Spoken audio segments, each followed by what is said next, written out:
Warning, the following stunts are done by trained professionals. Actually, we're not trained. Robbie is just a dumbass and decided to do a drunken fantasy football podcast. The thoughts, opinions, and takes are ours and ours only. It is not our fault if you lose in fantasy football or sports gambling. Viewer discretion is advised.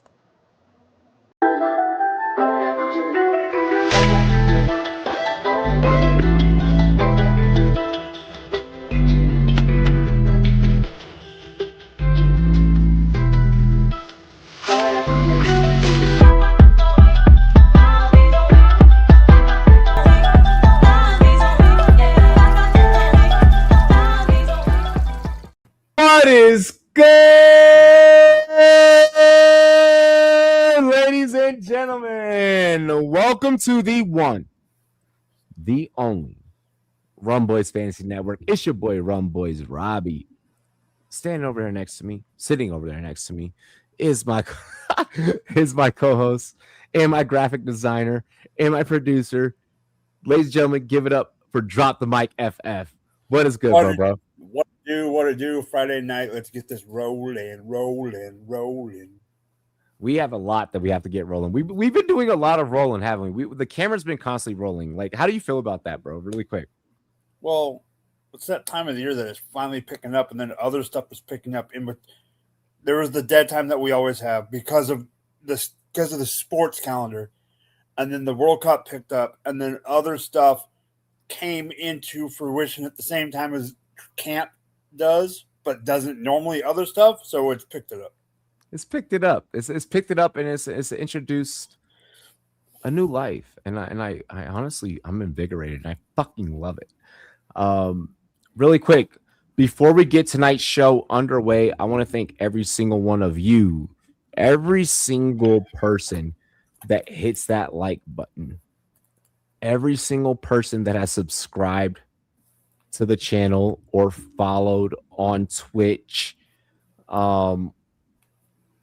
Instagram followers. Y'all are the shit. We really love you guys.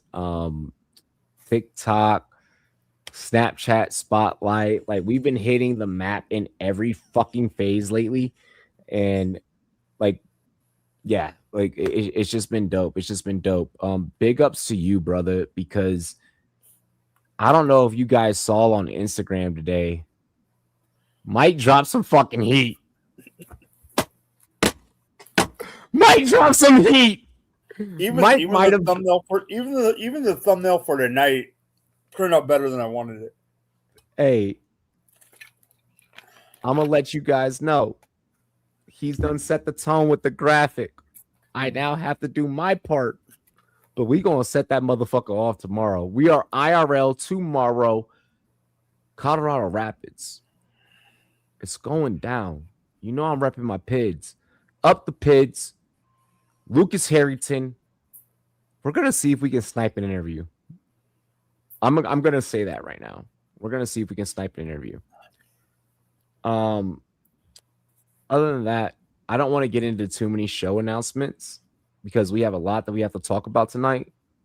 But bro, fireworks after the game tomorrow. Like, I'll just spoil it. We have fireworks after the game tomorrow.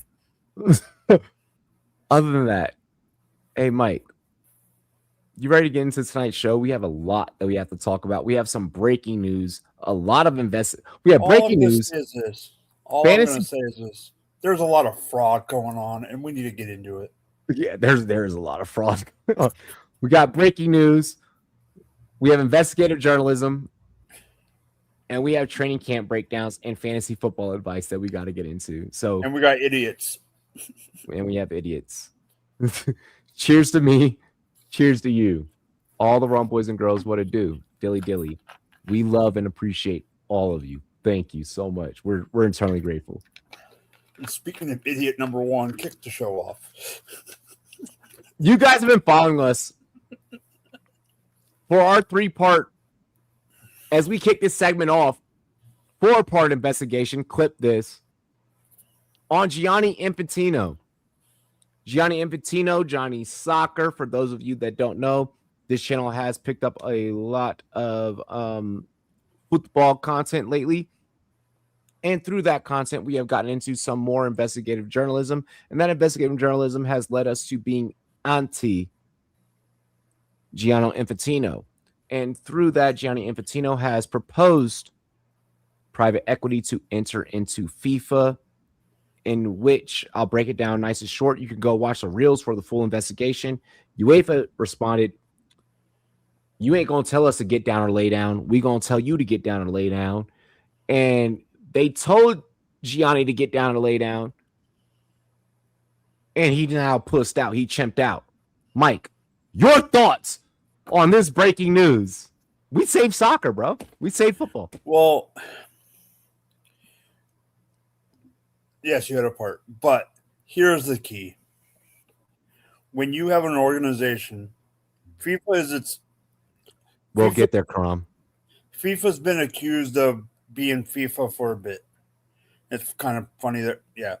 But FIFA's been accused of being FIFA for a bit. From Qatar to other, bids for World Cups and whatever. They've been accused of fraud. Other stuff, the joke, not joke, but the whole thing, with Argentina, one of them, and all this and all that. But when you have an organization like UEFA, and CONCACAF came out. CONCACAF came out. Yeah, CONCACAF came out. But let's be real. The soccer world would be less hurt if CONCACAF didn't play in something than the entire European Union. Yes. And given this twist, the fact that the US team came out and was like, we don't support this. Canada obviously was like, no, especially after their $1 billion evaluation, their $1 billion proposal for their own personal country. But Mexico was so tricky there for a second. Like this morning when I was like going through the investigative piece, I was like, let me not overreact. Let me not post about it. Let me just hold off. Because like Mexico was like, motherfucker, we might buy. We might do that. We might do that. Like 40 million? We might do that.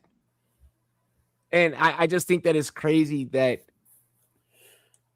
how do you hold a World Cup without France, Germany, the world champions, Spain, literally world champions? Like, you have no England, you have no Norway, no Belgium, no France. Bro, Italy's not even in. Italy wasn't even in. I don't even know how you even build hype without them being the elite team that gets kicked out. You have no Portugal, Netherlands, Sweden, Croatia. No, none of them. And here's the thing. I knew it was eventual when UEFA announced that. Like, I knew that it was going to eventually happen. I thought we were going to get drugged through the mud and all, I did think that was going to happen, and luckily we didn't. I thought it was going to last way longer. That's what I'm saying. But this just proves to me that the whole, right after the World Cup got over, I remember during the World Cup, I was like, this guy's gone after, he's going to get booted. And then it was like, but then it was like, oh, he's for sure going to get reelected. If this guy gets reelected now, I have a full head of hair. Jesus. And here. Yeah, I was about to say I saw you backstage. No, you make a very valid point. I don't know how after this fallout, even if surrendering saves Gianni's ability to be reelected come 2027, because here's the thing. I feel like his whole premise and his whole thing was, if I initiate this deal and if I force my hand first with the Orange Man administration backing me and the blue country backing me, then I can get whatever I done because they're corrupt and they're doing what they're doing on a geopolitical level. And I think that he let the geopolitical level influence what football is and the politics within football. And it's like, no, this is our sport. This is sport. This is competition. We don't give a fuck about we do care about everything, that's happening, in terms of civil rights and everything like that. I don't want to say that we don't care because we do. But when we start getting to the surface level of beyond the wars, beyond, I can't use the G word because YouTube is going to flag me and we will get shadow banned. Beyond the sides, you can put the geo in front of it. We're a people. We're a one race. We're a human race. The World Cup is the only thing, even with this corruption that it's always had, that brings people joy. The fact that governance of the sport actually stepped in and was like, we're siding with the people. No, this is wrong. The sport came from the ground up. It's the one sport to where here's a ball, here's a field, go. Baseball, you need a bat, you need a ball, you need pads, you need football, you need a football, you need pads, you need all this other shit. This win and this victory in world football means so much more, because this to me means that not only can we all combine together and affect the viewpoint of the FIFA president, I feel like we can affect the viewpoint of geopolitical leaders all around the world on a grander stage outside of sports, but even within just the world of sports, we can start saying as fans, this is what I want. This is what I like. You guys want to develop data and analysis about our habits and what we place bets on and all this other shit. How about developing data analysis about the things that we give a fuck about and that we actually care about competition? I love that we got a win,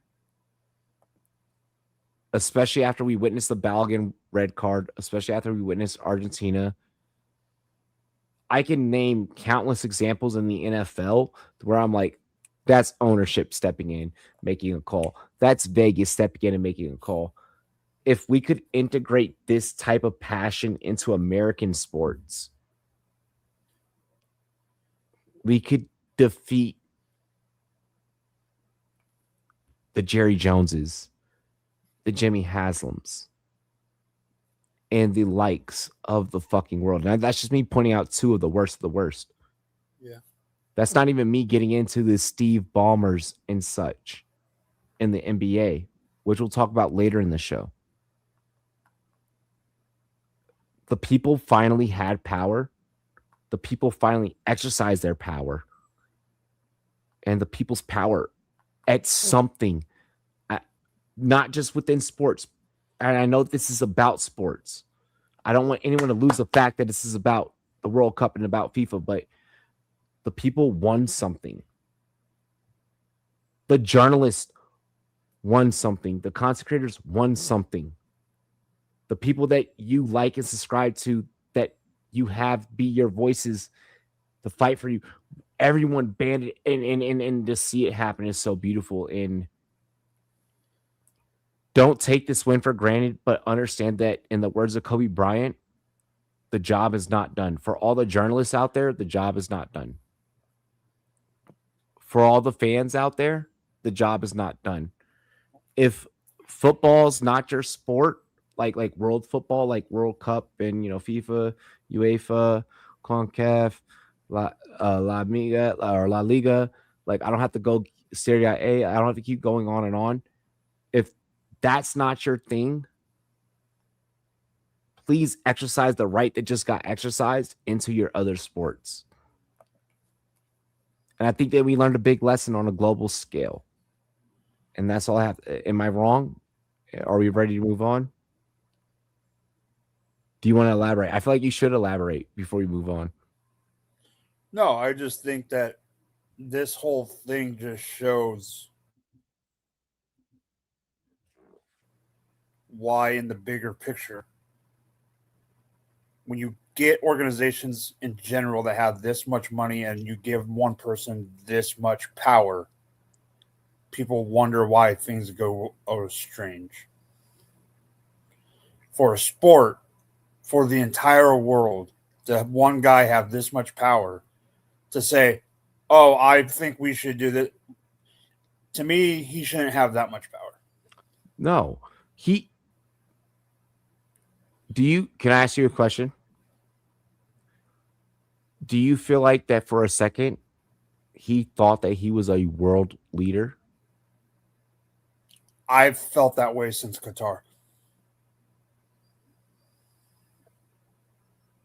Fair enough. And that's how I want to close it.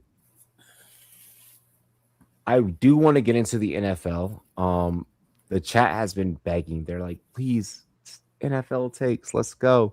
Which we're actually about to get into. What's up, Derpy? I see you up in the chat. Karam, I see you up in the chat. Karam, I'm going to get to Tony Romo in a second just because I already addressed that in a short. All right. If you haven't seen that, go watch it. But I'll talk about that a little bit later on in the show. Baker Mayfield, though, that is something that I do want to talk about. Not getting his deal.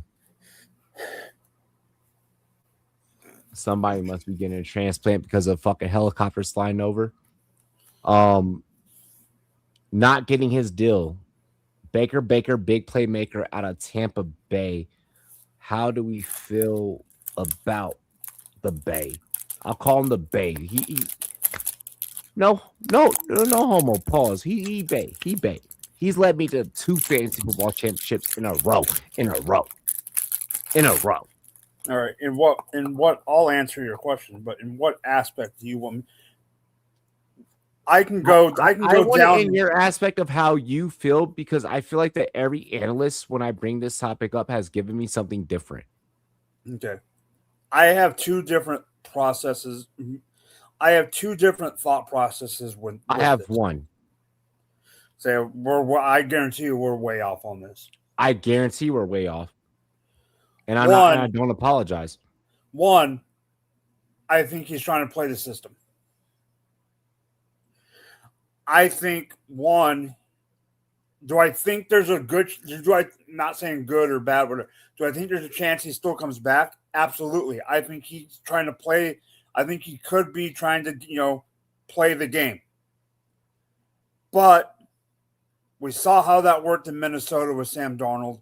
We saw how that worked with certain other people. Where I do think it's making a mistake is Tampa. And I think Tampa's making the mistake. If it is Tampa, I think Tampa's making the mistake in the sense that they have a known commodity. They don't have a backup. And I'll bring Sam Darnold up again. Do you think Minnesota would be happy to have Sam Darnold right now? Let's take Kyler out of it. Or the JJ of last year. I think they would rather have Sam. But the problem with Baker is they should have signed him now because it's going to affect them. Unfortunately, I don't know where this puts him next year. Because I don't know if a team's going to go out and hand over the bank. They could tag him. But I think the tag is 15? Well, it's probably more than that. I don't know. I'm sure. Got to be more than that. But I'll look it up. Yeah, this team needs him more. I'll say this. Tampa needs Baker Mayfield more than Baker Mayfield needs Tampa. Robbie hates me bringing this up because I've been bringing it up about once every 6 months. And I just brought his name up because he won a Super Bowl. But Sam Darnold was number 1. Baker Mayfield was the second guy who went to Carolina for a little bit and resurrected his career. And him resurrecting his career now being in Tampa and doing good that he's done in Tampa, Tampa needs him more than they need him. Or the Buccaneers retained the option to use the franchise tag for 2027 at 47 million to 50 million, which means that Baker's proposition was probably somewhere around the line. If I'm Baker, we haven't heard numbers. And I don't think we're going to. Well, we will, but not right away. What I find interesting, Mike, is that we get this whole from the Buccaneers side. We've offered Baker. We've done as much as we can. Baker is, in my opinion, and not even my opinion, just off of what I'm seeing as to how he's approaching the media, Baker is the first player to be like, I'm going to get ahead of this. I'm going to say, I'll play underneath the current agreement. This is where it stops. He's the first one drawing the line. I'll play your game. I'm drawing the line in the sand. I'm sure that we've seen this in different examples, but I don't think that we've seen it in this aggressive in a manner to where a quarterback has came out and said that they personally feel disrespected. To me, in my opinion, I get that people want to make the argument that Tampa Bay has only won 8-9 games per season, 10 games per season, give or take. We're in that range since Tom Brady has left. I understand the post Tom Brady argument. I'm also trying to understand the argument of who the fuck is going to do it better. In the words of Nate Dogg, nobody does it better. I am trying to figure out who the fuck is going to do it better for you than Baker. I look at the quarterback classes coming up. I see a lot of quarterbacks that are, excuse how I put this, inebriated by NIL, to where development is the last step in their process. That's not to say that coaches aren't doing what they can to develop their prospects whenever they get them, given transfer portal or not. I don't see the same level of quarterback development. I'm going to say that. I'm going to say that as my shot, my one and only shot in the bow towards NIL. Because we know that I love NIL. So that's my one and only shot at the bow towards it. You have someone at the NFL level that's already made it past that transitional period to where you don't have to fuck around and find out.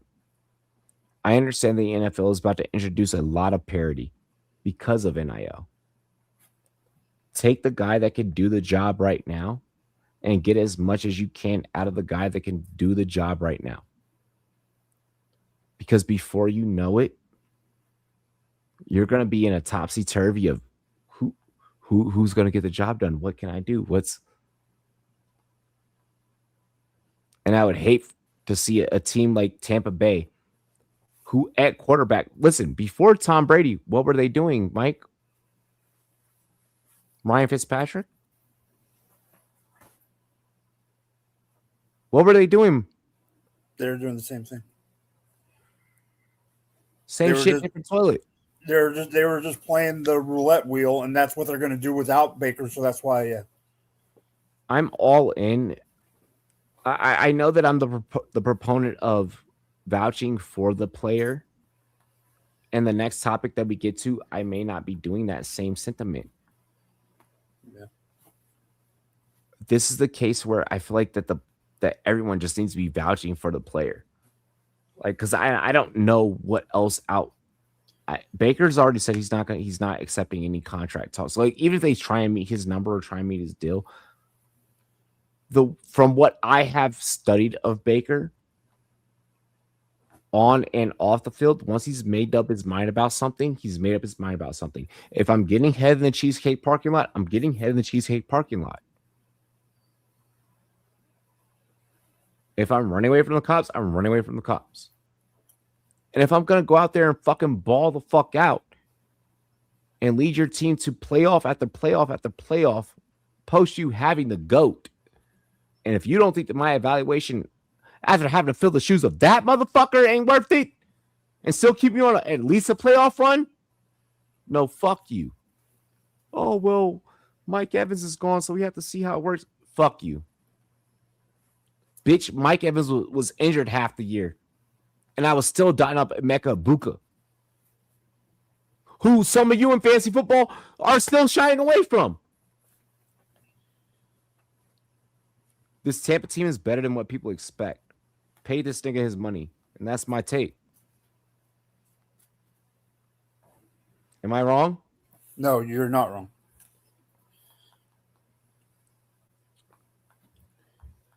Taco just messaged me. Okay. What? Said okay. I don't know if that was a let's cook or okay. Like, no, like, okay, what now? Like what could happen? I do have a topic that I want to bring up to him just because, like, there's a topic that he DM'd me about. You remember when I DM'd you and I was like, can I get like a couple of players for this segment? And I didn't use none of nothing. I still film my own shit.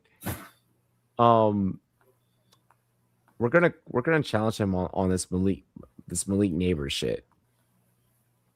I'm gonna put him to the cross for this one because he says some bullshit about Malik Neighbors,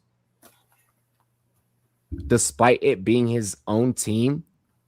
So I want to see if he still defends it after the film. Right now, presently, I get that it's training camp film. Don't get too hyped. Did you see Bijan's haircut?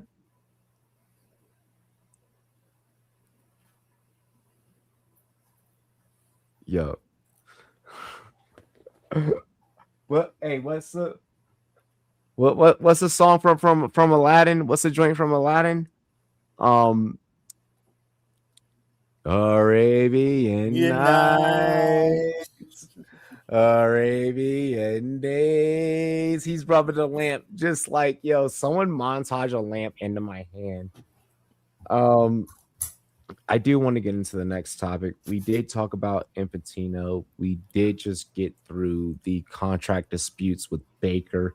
I do want to segue into another contract dispute in the same division, which is not a dispute anymore because it's been resolved. I talked about it during the real Chris Olave, bro. What do you think about the signing? He's not holding in. Good for him. I'll say this. Good for him and good for them. This is the best offer I'm going to get. Well, I think I know where let me ask you this. Is part of your argument the fact that he's not always healthy? That's my whole argument. Okay.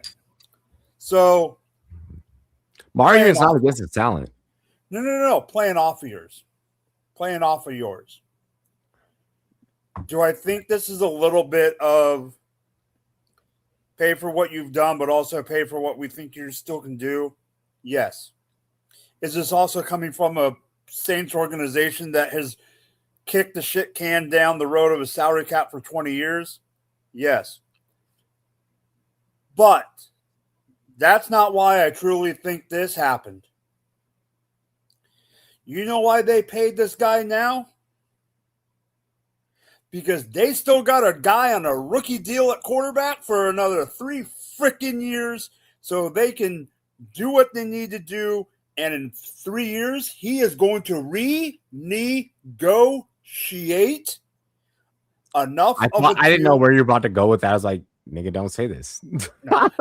Renegotiate to give enough money if they need to sign a Shug. They've already signed Kamara. They just got him. They just parted ways with the Swiss Army knife himself. You got, what's his name? No, Mekhi Lemon. Not Mekhi Lemon. Jordan Tyson. You just got Jordan Tyson, who's now on a rookie deal. Robbie, last time I checked, their defense wasn't very good. So they don't have anyone big on that defense that is going to even require big contracts. They needed to They needed to get him a chunk of money to keep him tied down in the dirty South New Orleans, down in the Louisiana. I think yes, it's a lot of money, but I absolutely think this was the right move for him and for the Saints. Absolutely. But I do understand your point. What I will say. Sorry, I'm like also trying to like work out things before I do that. Am I utilizing your Ultras ticket?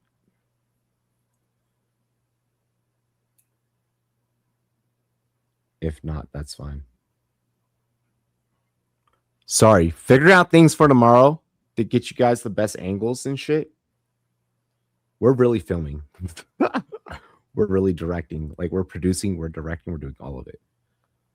With the Chris Olave situation, here's my thing, is that your best ability is your availability. And I feel like that this contract situation does not necessarily fit that narrative. I feel like it's an overplay for New Orleans. I feel like this just fits New Orleans mold. It reminds me of the Michael Thomas situation a little bit, except not the same numbers, obviously. Ohio State's been getting paid. Big ups to their wide receivers. They've been, getting contracts. It seems like the wear and tear, in my opinion, of what it takes to. Because everyone's talking about the contracts they're getting, and everyone's like, wide receiver, you da da da. What is the wear and tear that what that university is putting on a wide receiver's body, and when they have to enter into the NFL and transition, I think that it's also, honestly, it's becoming a detriment, because you get force fed, you get to create plays, and you get to have these highlights, and when you have to go through these lows, injuries, drops, Marvin Harrison Jr., and just mental adversity, so on and so forth. I think that it can be a detriment. I think that it's overpay for the talent. In all honesty, I think the same situation that we had with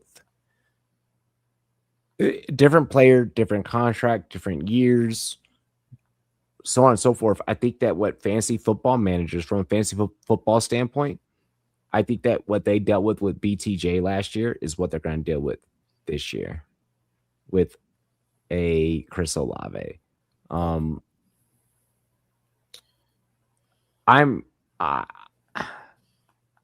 I will have less Chris Olave in my fantasy drafts. I will have Chris Olave. I'll have less of them than what people expect. We're probably going to float around. In the amount of leagues I compete in, we're going to float around a 12% probability. And that's counting best ball, that's counting dynasty, that's counting redraft. We're still going to probably land around about 12% ownership, rostership. So, which to me is not a lot, in my opinion. To others, that might be a lot. That might be like, oh my God. That's really not. Well, especially in the leagues that me and you play, because one, the talent, but also the amount, So, I mean, that's how I work from there. Fuck, we just got to change the plans, chat. What? Oh, for tomorrow.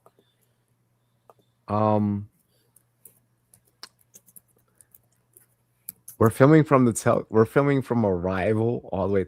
This is crazy. This is insane. This is insane. I got it.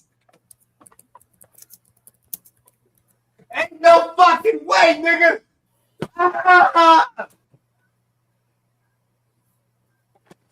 What just happened?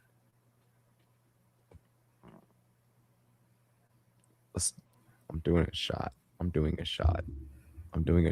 I may also be stalling until Taco gets here. It's just content. It's just content. I kind of have to stall until this little fucker gets here, bro. I looked at the time. I looked at the time of how far we were through the show. I thought about how much sponsorship that we gotta fucking run. Hey, I have a great idea. Hey, Mike. Speaking of sponsorship, shop GLD. Get like me. Rock your favorite team on your neck. Get iced out. You can rock my Commanders. You can rock my Dodgers. You can rock my Rapids. You can even rock your favorite teams. I don't care. You can get a Spider-Man chain. Spider-Man just dropped a Spider-Man weekend. You can even get a Spider-Man chain. All right.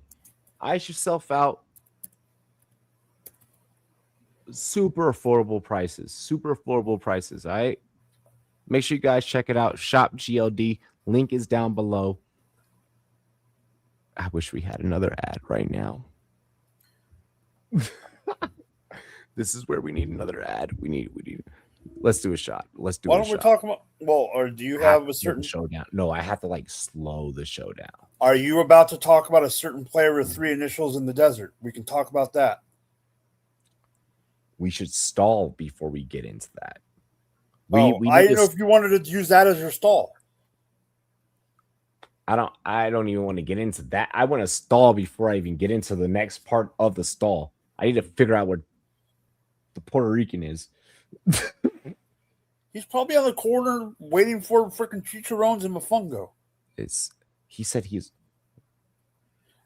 When he says he's where? He said, I am on the way. That means 20 minutes before he turns on his computer. Then it takes 15 minutes before he gets his background set up, even though it's a green screen. And then 10 minutes to get the fan and the White Claw out. And hey, then it's time to roast the Yankees. Did you see the fucking drop? Did you see the drop 2 nights ago? Yeah. Did you the see Yankees they have are the worst record? Form, bro. The Yankees are the worst record in they have the worst record in extra inning games. Yeah. It's bad. It's bad. It's so bad. Bro. Keeping it on baseball. Is it bad that I'm afraid of the Brewers? Yes. Because what I mean is I don't disagree. That's the only team that scares the living fuck out of me.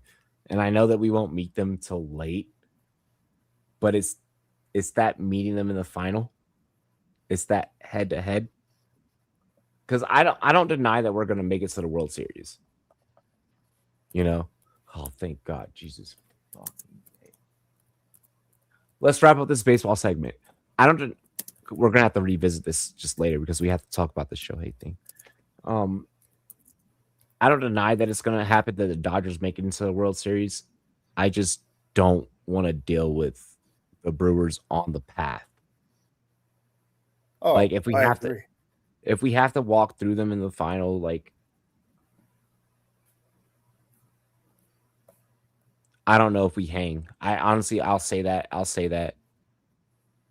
I agree with you. Let's go ahead. I feel like I should punish him. I feel like he should have to do a punishment. Ladies and gentlemen, TDS Taco. He should do a punishment. We are the New York Knicks. I don't even know who he has on deck. Do you have a bottle on deck? I got a H2O with a little yellow. No. The problem is he's still ranting about the Knicks when we're already on football season. You can't. No. We can't. You can't do that at this point. Like you literally can't. Like it's done and over with. Can't even. Your green screen is so bad you can't even see the fucking logo. I think this. Hey, Taco. At least you're here. Cheers to me. Cheers to you. All the Rumboyz and girls, what to do? Dilly dilly. This motherfucker throw up a peace sign. I gotta start buying beer again so I could be ready for Friday. We're back. Ladies and gentlemen, this is a good time to go ahead and announce Goal Line Goons is back starting next week, Tuesday, and every Tuesday after that. Ooh. Will he show up on time? Well, He that has starts at to. 10, so technically I'd be early. Yeah, he has to. Yeah, he coming as soon as. See, as soon that as one's Joe- that one's designed knowing my schedule. 10 o'clock is perfect for me because It was kids not are designed. down. I have that buffer. I mean, it's perfect. It's not how that worked. That's not how it works. It was based off of Robbie's change of schedule, but it worked out for both of ours. How's it going, my brother? I'm happy that you are here. We do get to go ahead. We actually get right back on pace. Malik Neighbors has been looking really good out of camp. I'm gonna reveal from the vault of the Rumboyz DMs a couple of weeks ago, about a week ago. God. I had asked everyone, I'm doing this segment. What's a player that like you feel like you're out on? I have to do my out list. I didn't like the feedback that I got, so I filmed my own skit. And I'm glad that I did it the way that I did, because one of the players that Taco mentioned was the player that we're about to talk about now, Malik Neighbors. Malik Neighbors is looking absolutely fucking amazing through practice. OBJ's doing his thing, but we're not. This is not an old but gold segment. We're focusing on Malik right now. I want to take the opportunity. I'm gonna let Mike go first about how he feels about Malik's recovery, but then we're gonna take the opportunity to see if Taco will bury himself out of the DMs, or if he is going to stick with his take on a do not draft of Malik Neighbors.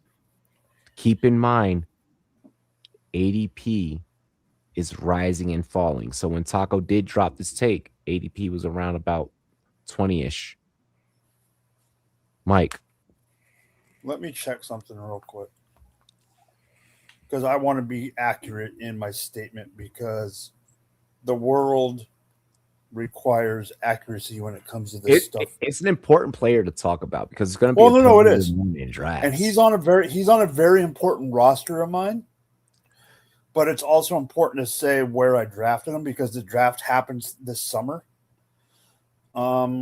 Taco had brought up some okay points. I don't know if the conviction was there. I don't know if it was clickbait or not. Okay, so where did you say that he's going to defend the clickbait? Well, here's the thing. I got told I was crazy for drafting him so early. In Scott Fishbowl, I drafted him at 305. Okay, that's too early. At that point in time, that's too early. I'm aware. I also drafted him at 305 because someone that was coming up right behind me the next round was a person that we all know. She's from New York. She's a New York fan. Happy. We knew I was gonna get sniped by Steph, so I had to grab it before. There was reasons I did what I did, but I was still told. Then I sat back, and that night I thought I was an idiot.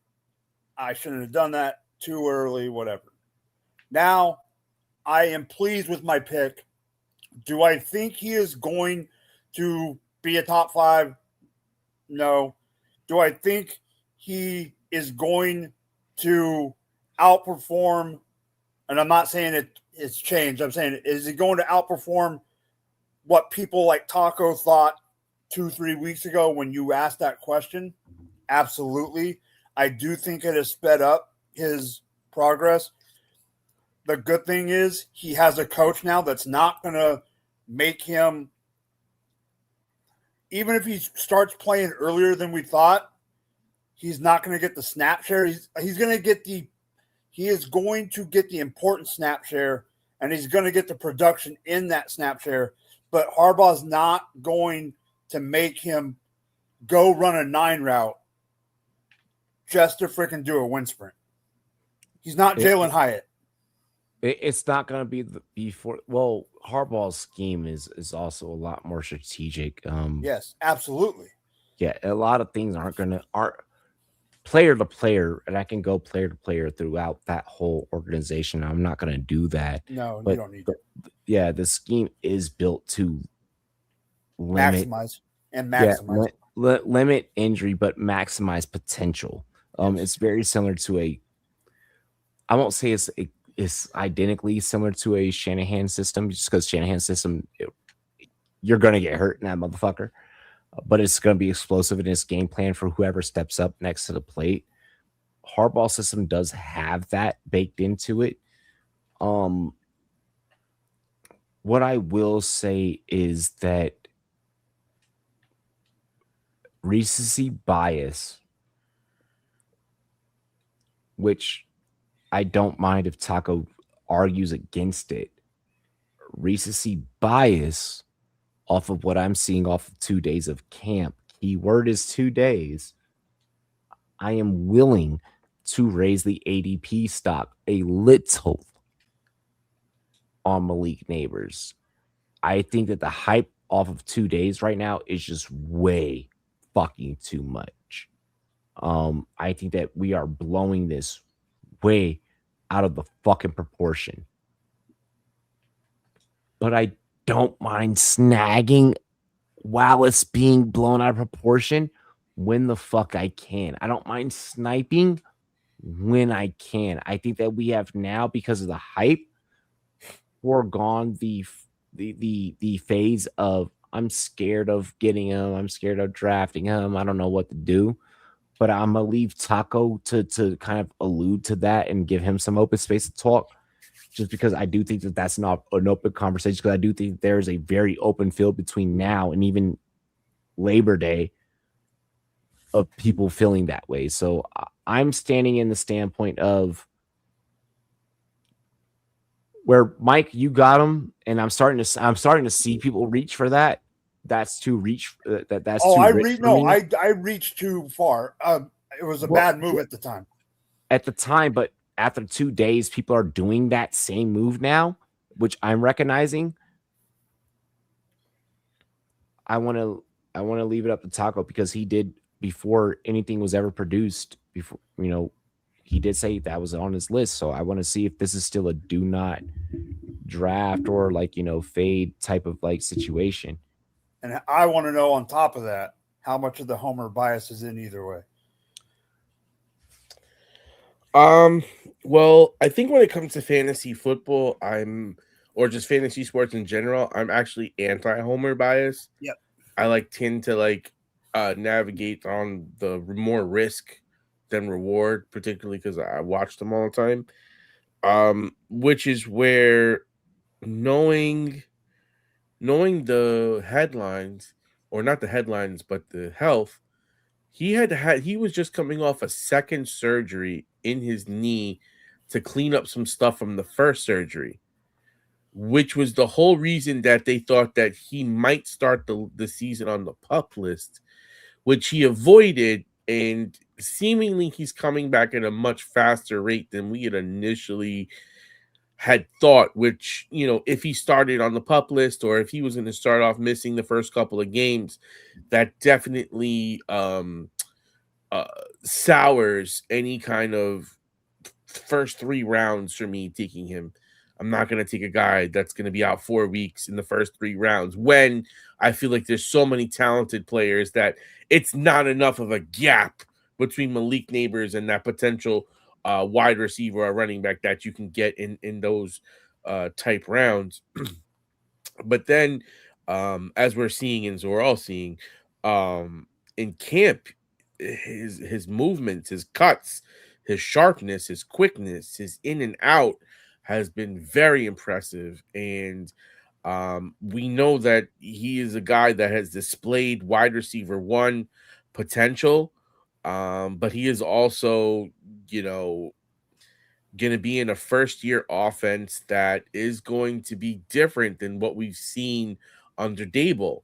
And theoretically speaking, we're not going to be the same defense that's giving up so many points that we always have to be running from behind. With that said, we have a coach that has a philosophy of run first. All of this couples into, it's going to be great for real life. In real life, this is going to be a dynamic offense with a dynamic playmaker, which will garner bracket coverage, which will get spotlight treatment, which will have them scheming direct plays to take him away from the offense, which means in real life, he's going to be super valuable. But in fantasy football, what does that mean in a run-first offense with a run-heavy quarterback and coming off multiple surgeries with the rising ADP? You have a wide receiver 1, a QB 1, and a RB 1, all coming off of injuries. You make a very astute point that I didn't even. I'm gonna be honest. I okay, continue. Yeah, I did not think about that picture. Just from that standpoint, my question then is the juice worth the squeeze? And there's no Wan'Dale Robinson to balance it out. Yeah, I mean, your wide receiver 2, you're hoping is Odell. Like, you really don't know who the wide receiver 2 is. Like, I mean, who do you think is the wide receiver 2? The rookie, Mooney. Like, I from what I've seen in Odell, I would see he probably ends up being that number 2 because he'll be a nice outlet for Dart, little quick throw. You'll have Likely. I think they're going to want to spread the ball around. I just think that his ADP for what we could be going into with so many unknowns is just not worth it. I'd rather take a guy that, you know, is going to be in more concrete situation where I know it's going to be a vertical offense where he's going to get 7-8 catches a game and they're going to have to force him the ball. And look at what the rookie tight end last year, Theo Johnson. I can see this team, if in the event that any injuries start getting reactivated, I can see this team going into a jumbo set really fucking quick. I think they're going to have a lot of 12 personnel to begin with because Theo Johnson was capable of moving downfield and running those, I guess you call them nines, those straights down the field so that you can open up the offense. But between him and Likely and the fact that you want to run Cam, it's going to be nasty because now you're going to run 2 tight ends on the line.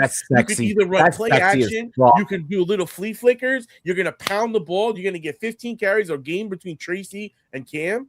Because that's the sneaky guy to me. That's naughty. That's you know who's the sneaky guy to me this season? Tracy. Because he's gonna get enough carries to be nasty, and he might get enough catches to like equal he's not getting touchdowns, but he's getting like 5 catches a game. That's so naughty. That's so naughty. Oh, I feel like God, football season is back, boys. Homer bias? You think that's Homer bias, baby boy? No. I'm not. I'm not calling it that. I know, but Mike was interested. That's what I'm saying. To me, I can't wait. I clip that chat. Clip that. Clip that one. Clip that one. Clip that one. That was naughty. I'm trying to see if I want to get into another topic here. And I don't think that I want to get into another topic quite yet. I mean, low key, from what Lee said, I'll tell you this. That boy Olave, man, he's just. Oh, you were watching the show? Well, no, I just looked down on the thing. I see his comment right there. Fuck you. We talked about it. We talked about that 10 minutes in. Yeah. I go hit the like button. But last year I was all over Olave, so it's nothing new. I'm true to this, baby. Well, Taco, I feel like this is a really good time to revisit the fact that Goal Line Goons is coming back. Absolutely, we got to get ready for the season. Exactly. We're going to be covering all of your training camp needs every single Tuesday night here from beginning to the end of the regular season. So make sure that you guys stay tuned every single Tuesday night for Goal Line Goons. Wednesday nights, we're going to start off mock all night. Mock all night. We're going to mock all night. Thursdays, we have the Hall of Fame game. We have the Hall of Fame game coming up. So that's going to put us back into the Thursday algorithm for live football reactions. And yeah, I just want to throw this out there. We might be bringing some Premier League. We might be bringing some Serie A. It's gonna be between those two. We're gonna figure out how this works out with the schedule. We're bringing more live reactions. And without saying too much, without promising too much. Hey, Mike. I know that it's August. Hey, Taco.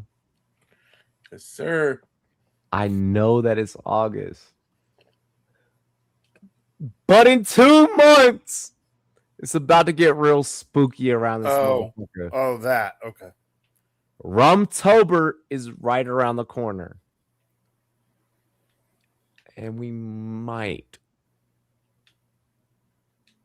probably bigger than might, bring you guys a very small tour that might include another NFL game, that might include a NHL game, that might include another, not even another. It would be the first.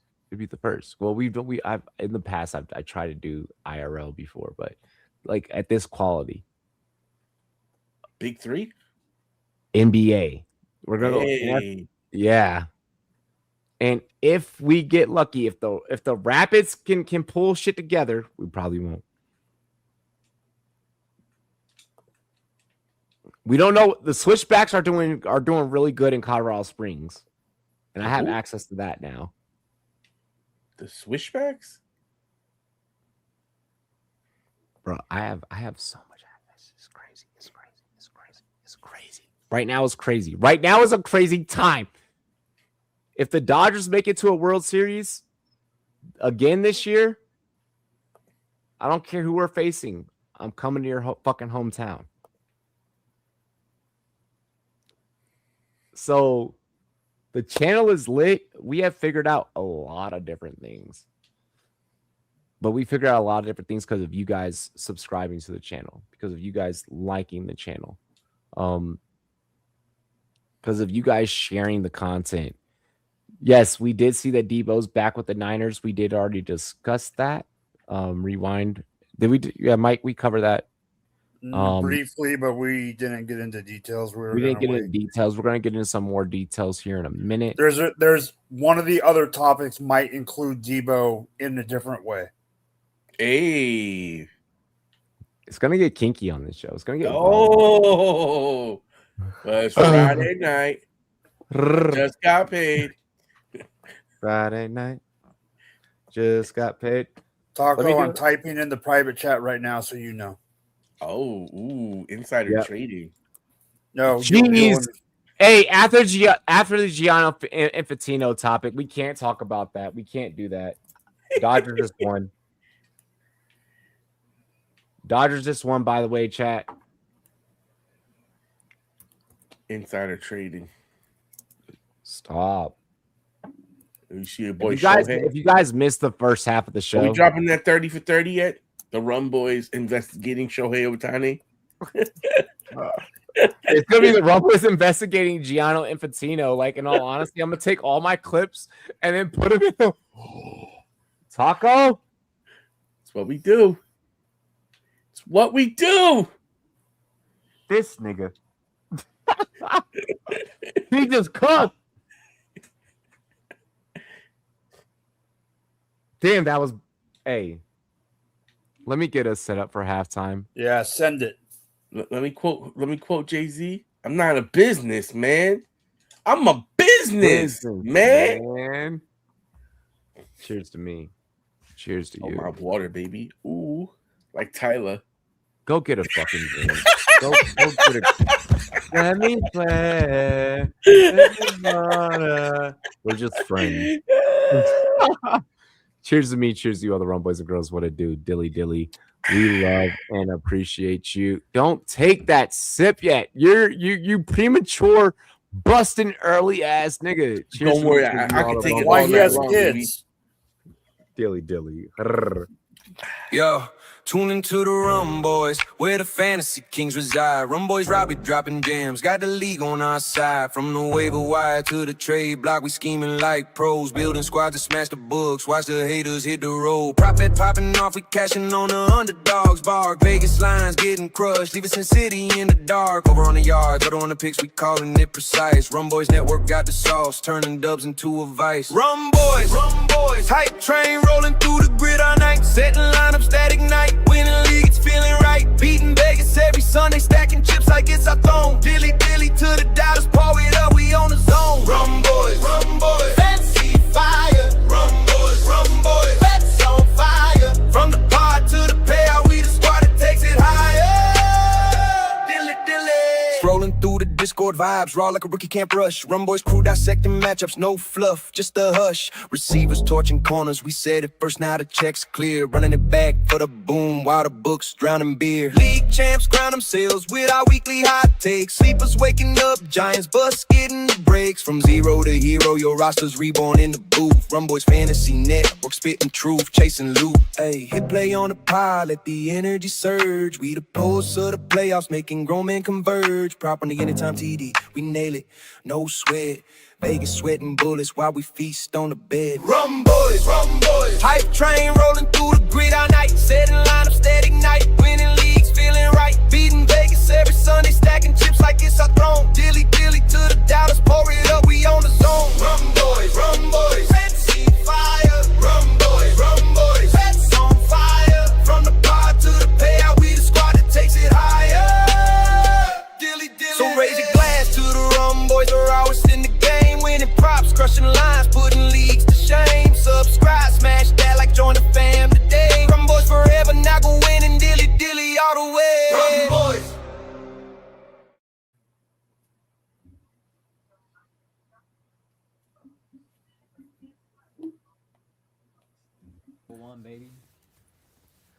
What is good, ladies and gentlemen? It is your boy El Capitan Robbie J of the Rumboyz Fantasy Sports Network here at the NFL Players Association 2019 Rookie Premiere with Nate Bosa, with my co-host Ty Boogie, all the Rumboyz and girls out there tuning in. We are sitting down with the number one draft pick, the one and only Kyler Murray, Dwayne Haskins, Hollywood, with Drew Lock. No other than Andy Isabella, Miles Boykin. We are sitting with Benny Snell Jr., Easton Stick, Bryce Love, UGA's own the big dog of the Bulldogs, Riley Ridley. How you doing?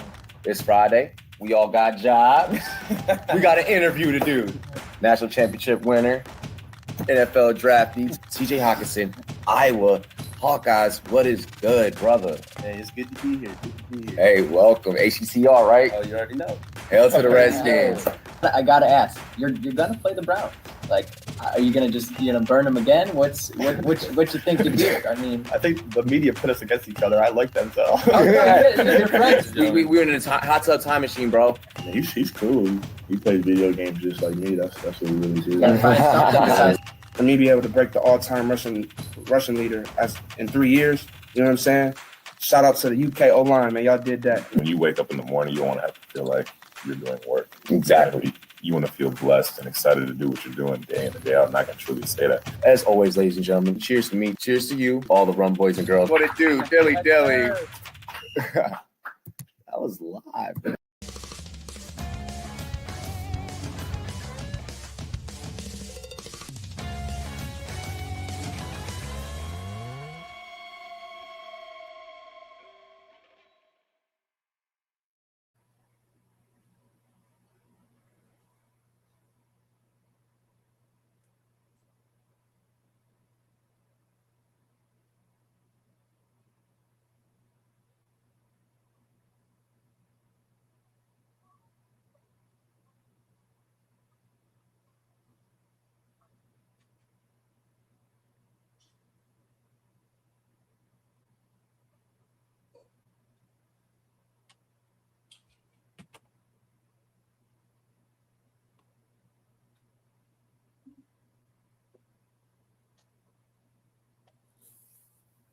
All righty, let's get back into the show. I had to take my break.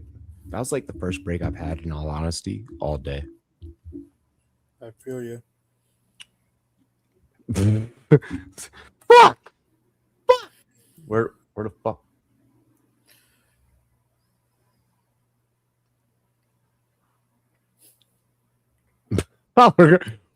Told him to turn his camera off, so he went away, and now he's away.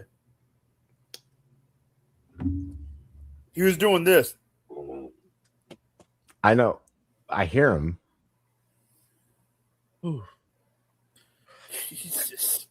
Did you take a shit? Yeah, what the hell? No, I was getting water.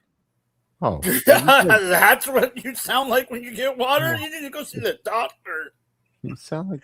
I mean, Just came from the doctor, actually. I was gonna say, yeah. Hold on, wait. Like, fuck, bad timing. Let's go ahead. Let's get into the very next topic. I want to discuss some more fantasy football. All right. Ooh, baby. I want to talk about players that are coming off of injury that maybe like, while most people are trying to like avoid because they're coming off of injury, you're like, yeah, I want that. I want that. Taco, you get to start. Off of injury that I want? Yeah. The only place they could come off of.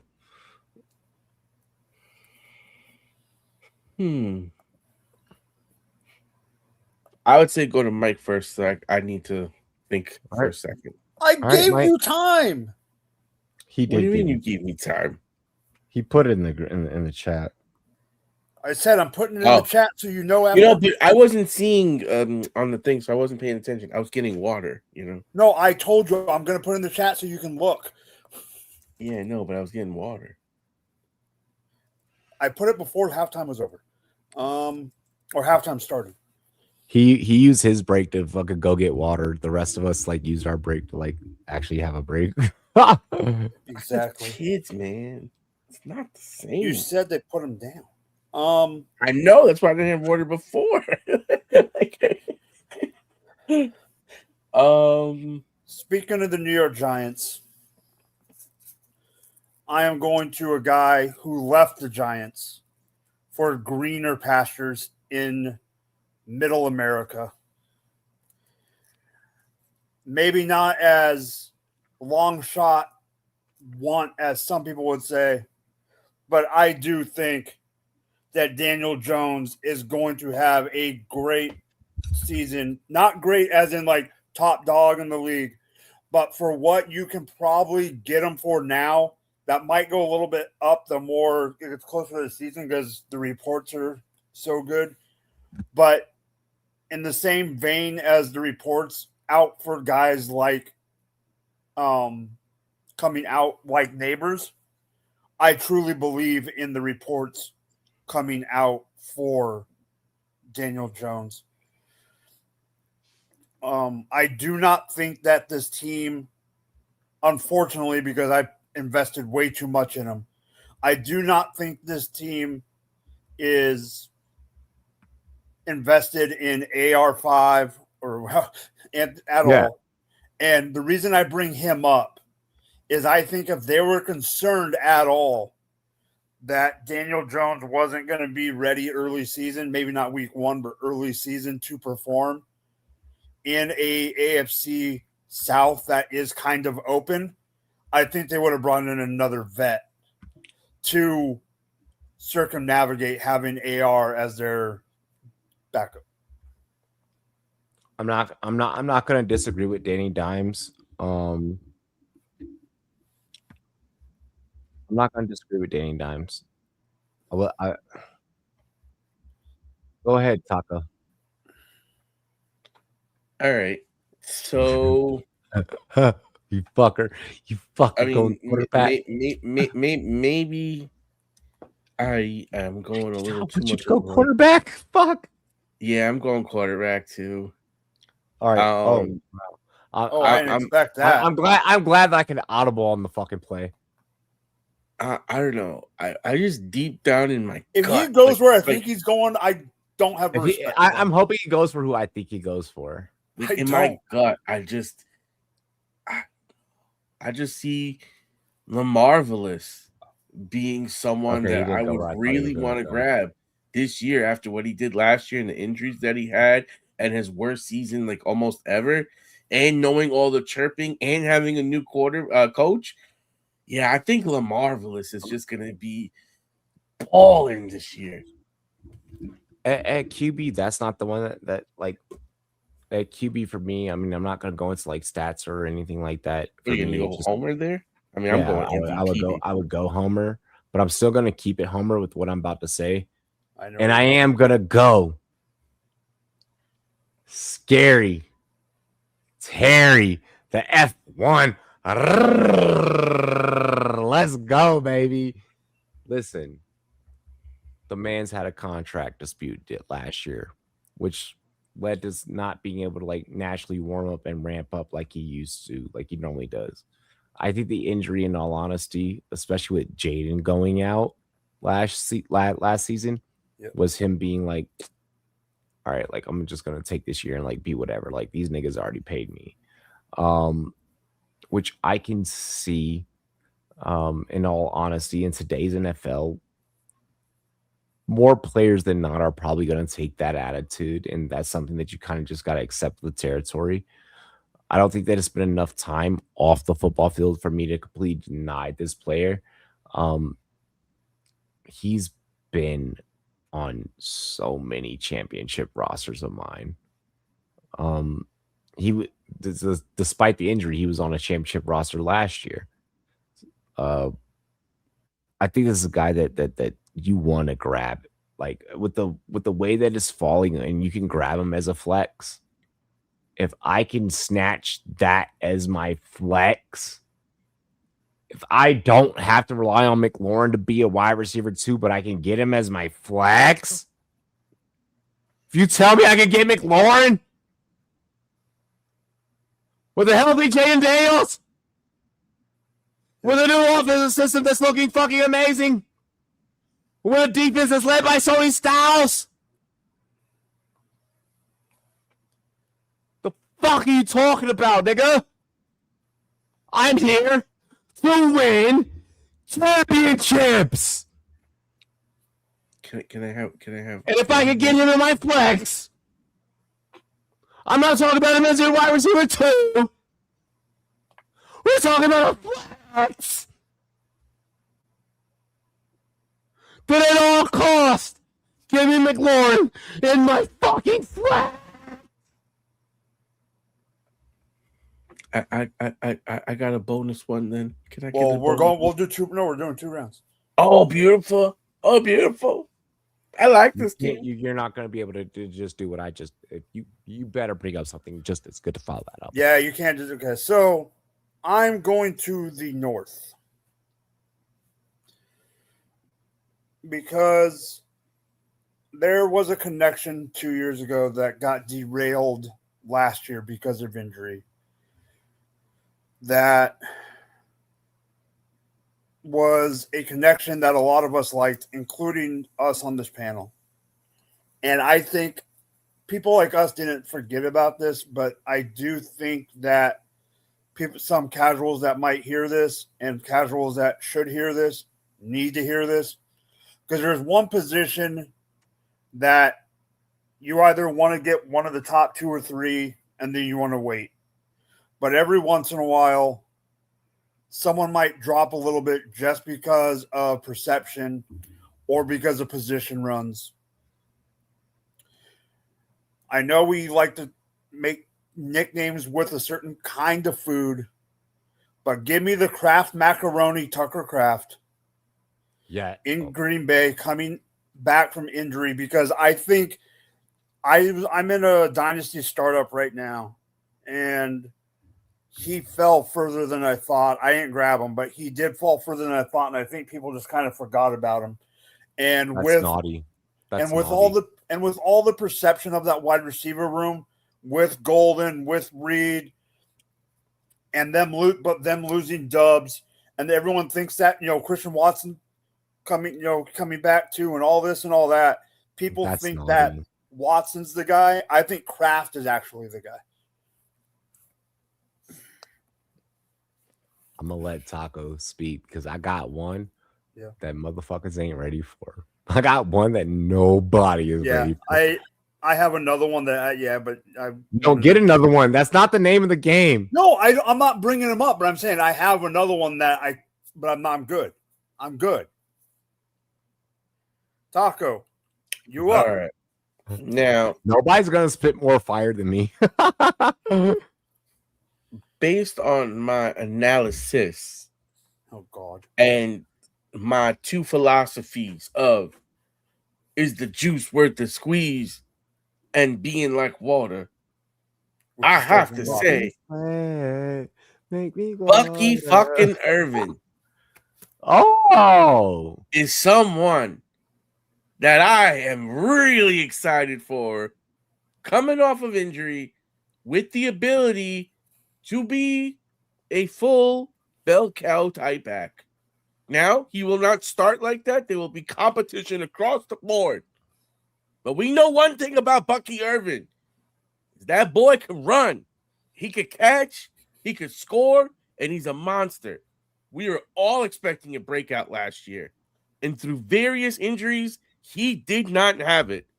And what that means for us is that we get a reduced cost on an elite player with elite skill sets.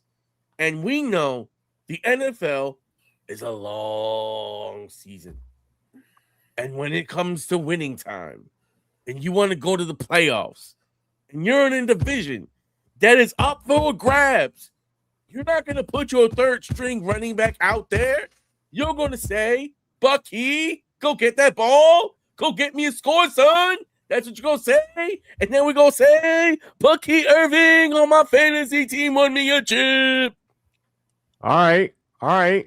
I fuck with the Bucky Irving take. I fuck with the Bucky Irving take. Just because it's significantly different than what everyone else in the industry is saying about Bucky. Like, you're going against the field, and I'm with the shits there. Listen, haters. Okay, give me what part of the country? What happened? Me? What part of the country? We going? I can't even throw up the sign. We in the dirty South, baby. Okay, hold on. We going dirty. I'll let y'all. We going dirty South. Oh, I know. I think I know. You think you know? Maybe not.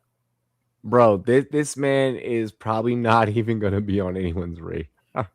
No, then it's not who I thought it was. Like, that's just that's just me keeping it real. Can I be a dick right now?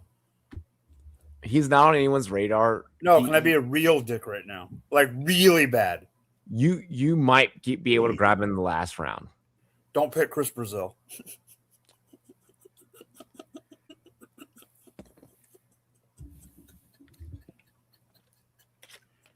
I'm taking a shot. That was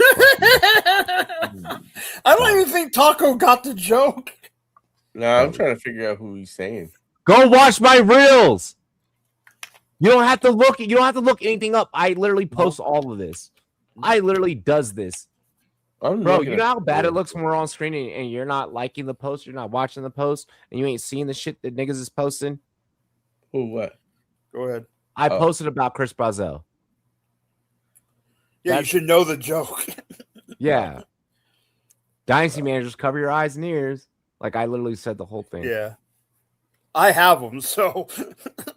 No, I have them too. That's why I made the joke when I made the reel. I was like, fuck. By the way, make sure you guys like, comment, and subscribe on those reels. Use your IR spots if you can. This player horns up for the professional. Oh, yeah. Yes. I'm okay with it. Yes. I'm okay with it. Yes. The Houston Texans. I'm about to get real naughty. I'm about to get so naughty. The Houston Texans have officially cleared. I know it is. Tank Dell to return to fucking activity. Here's the thing. I know a lot of people are going to assess the situation and be like, it's a fucking ACL. He tore his shit, like he's fucked. Like, you know, it's an ACL. It was an ACL, ACL, MCL, LCL. Yeah, PCL. it tore everything. Oh, like His he's knee fucking exploded. He's had so much time to come back. And he's had so much time to come back that it's dangerous at this point. And he has been working throughout the procedures and everything.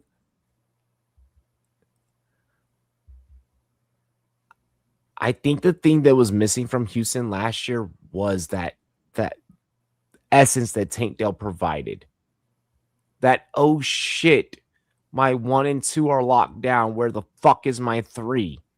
Which allowed Tank Dell on many occasions to perform as a mid-round 2, a mid-level 2, week in, week out. I don't think that we should be looking at this player of like, oh my God, like he was hurt and like now I'm done. Shut the fuck up. He's still young. The body regenerates. He's ready to go. He's had more than enough time. And if you don't think that he's about to explode on the scene, I'm sorry. And I hate to be the only YouTube channel, the only Twitch channel to say that this is a guy that you should be going in and looking at those lower ends of drafts. But I'm going to fucking be the channel. I'm going to be the guy. And if you win your league, and if he wins you a couple of weeks, he's not going to win your league. He's going to win you some weeks. If he wins you some weeks, then you know who the fuck you heard it here from first. You know exactly what's up. Because ain't no other channel giving you that. Nobody is talking about that. But guess what channel's going to be right?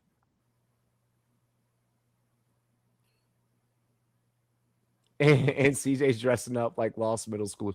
CJ Stroud is doing his best Playboy Max impersonation. That's what's happening with CJ Stroud. But at least he'll still deliver the ball like Playboy Max delivers beats. So it's okay. Diva. Wait, Playboy Max makes beats? That's his whole thing. I only saw him from that one stream where he was mad at somebody and they got kicked out because they was smoking in his crib. He was making beats during that. It was Lil TJ. I think it was Lil TJ. Yeah, he makes beats, bro. He's been. It's not now. He's been. But hey, we love everyone. We literally do. We love everyone. Moving on from fantasy players coming off of injury. I do want to get a little bit of. I want to throw on. This ain't sucking no one's dick. Pause. Whoa. I do want to talk about the whole. Like Stephen A. Smith over here. I do want to talk about the whole Pablo Torre investigation that has continuously been going on with Kawhi Leonard. I think that at this point with the whole, I don't know how deep you guys are into this investigation. I know how deep I am into it. What went from circumvention of salary cap funds for a whole tree planting, a whole landscaping business. That's the other funny thing is the type of business. And then from salary cap circumvention became I guess this is the only way I can say it as an investigative journalism, as an investigative journalist is became money laundering. In my opinion, became money laundering because through Aspire, the tree planting organization, the whole goal was to plant trees for affordable housing and do this whole pledge thing through and for the underneath the guise of affordable housing. And then we get to Rhode Island FC, a USL club that Kawhi and I believe Tobias Dees had both invested in, which the only season that Deese was a member of the Clippers simultaneously with Kawhi, they both invest into a football club in Rhode Island underneath the same guise of building affordable housing. Now, gentlemen, before I continue, how much affordable housing do you think was built? None. Yeah, zips. Absolutely none. Zero. I know that we led tonight's show with the Gianni Infantino scandal and how that is just fucked up within itself of letting private equity and companies into sports. But I feel like that we're also facing the same situation here in the NBA where we already do have private equity into this, but we have a player that is kind of getting away with things that the Italian mafia was scrutinized for. Mike, your turn. Coming from someone that has never really been a Kawhi Leonard fan,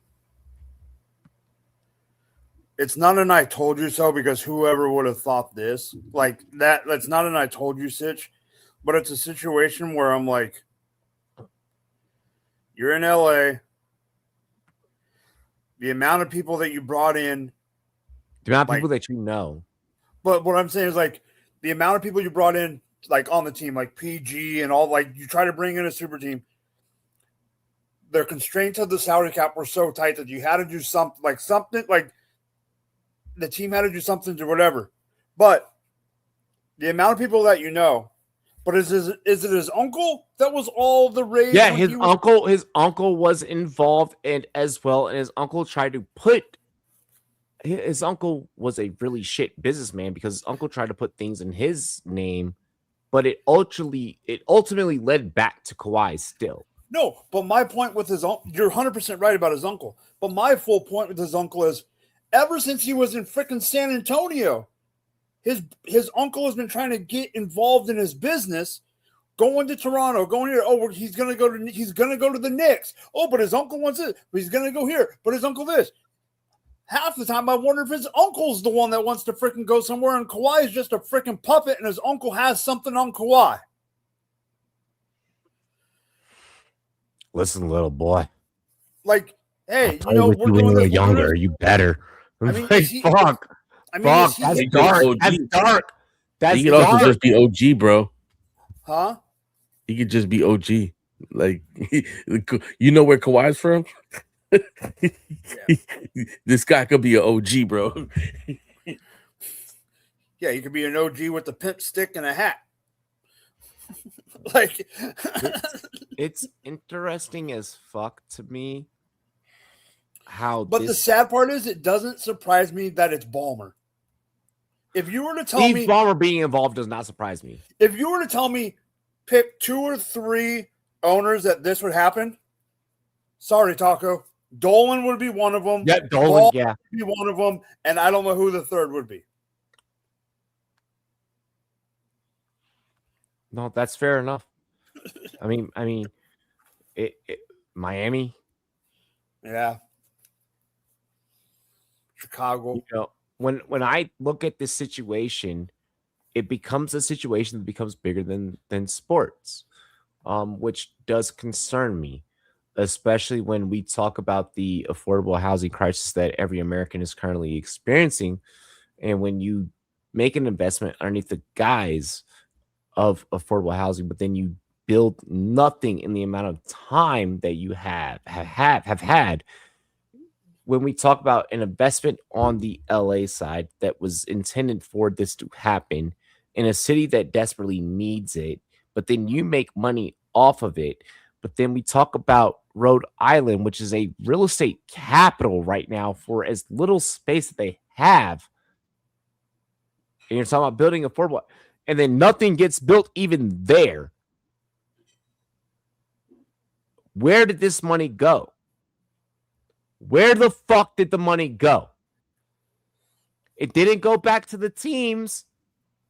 It didn't go back to you because we can't trace it back to you. Where the fuck did the money go? And I think that that's where we're at this point in this investigation. Is the Leonard camp corrupt or not? And I think that we've gotten to the point that we figured out that they are, but we have journalists, us three, Pablo Torre, who's leading the investigation, and we just get the trickle-down effects and the trickle-down of the story, talking about this and leading the investigation, and we're being the most integral parts of the story while we're being the censored parts of the story. To me, it's the NBA saying, take that down, delete that. Look at how many videos from FIFA that we've had taken down since we started covering Gianni Infantino. I would hate if I started posting about this case as a follow-up, as a backstory to Pablo Torre, and because me being the little guy, okay, it's easy to take him down and bring that down.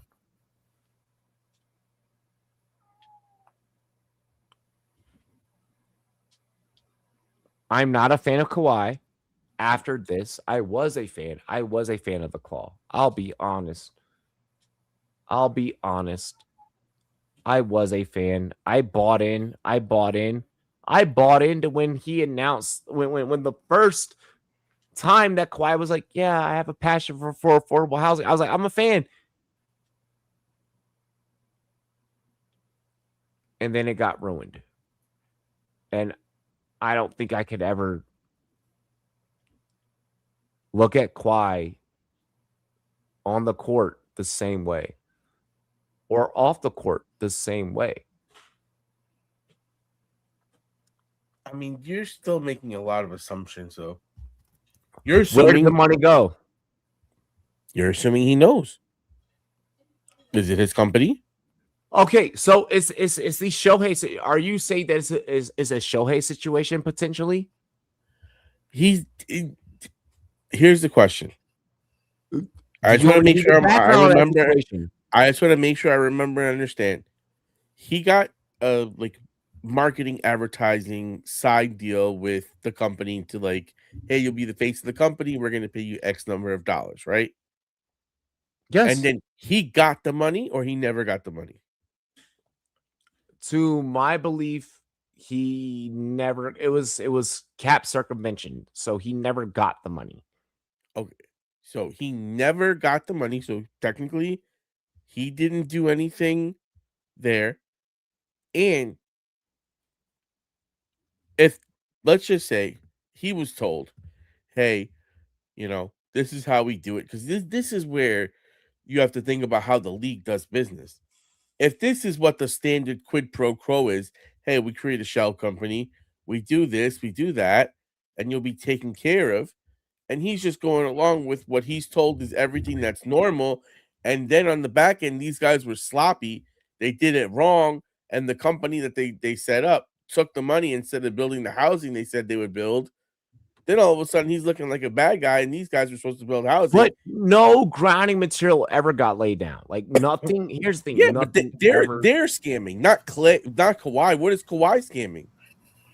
If this is something that you are saying that you are standing for and you are aligning yourself with, then you need to be at the forefront of it. Depends if it's a quid pro quo, though, where you have Ballmer saying, listen, you're going to get hit off with something on the top. These boys are going to come advertise with you. You take a couple flicks, you'll get a bag, and it's all Gucci. I'm going to be honest. This circles back to the beginning of the show. We're dealing with the same case as what we talked about in the beginning, except different leagues, different organizations, different things at stake. Gianni Infantino trying to bring in private equity that would have ruined the World Cup, and then he eventually backs down because he's a pussy, which we're glad that he's a pussy. We'll celebrate that he's a pussy. But then you have this Kawhi situation where it's like private equity has stepped in, private equity has shown their hand, where the fuck is this money? Where is this?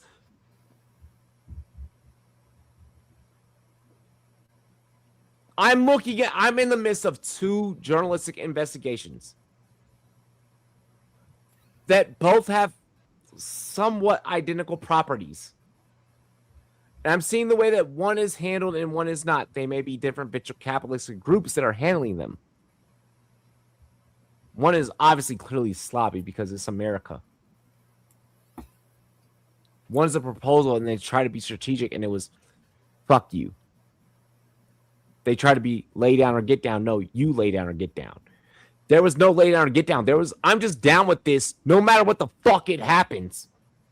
As long as the way I look at the Kawhi situation is in comparison to the Infantino corruption, in comparison to when I look at other cases of cap circumvention, it was you were complicit. You brought up Shohei earlier. When I listen to the Ipe tapes and I listen to how Ipe flipped his story multiple times, no, nigga, you're the wrong. You're the issue. Kawhi's not speaking out against this. In Shohei's case, he spoke out against it. He gave us he looked dead at the camera. The first time we've ever seen a player of that stature do that. When I align his situation with other situations, I have not seen this player take responsibility. I have not seen this player refute. I have not seen this player deny any allegations, which leads me to believe that, motherfucker, you know that your time is coming. You know that clock is. Where the fuck is the money?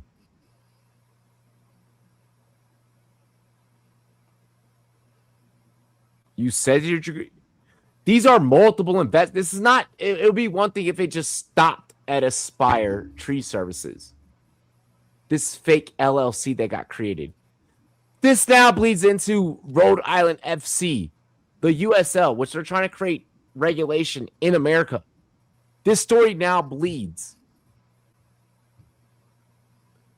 And you have your teammate who you brought in for the 1 year that you brought in as a co-investor. So somebody knows something. I'm not going to just sit back and believe that.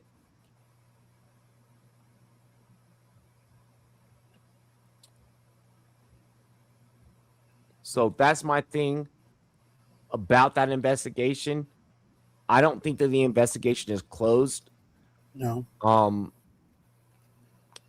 I am going to get hotter on the trail.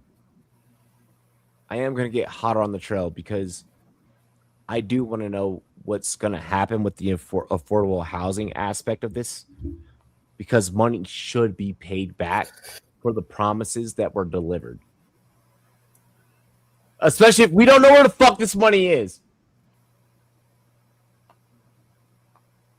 And it's our job as journalists to figure it the fuck out.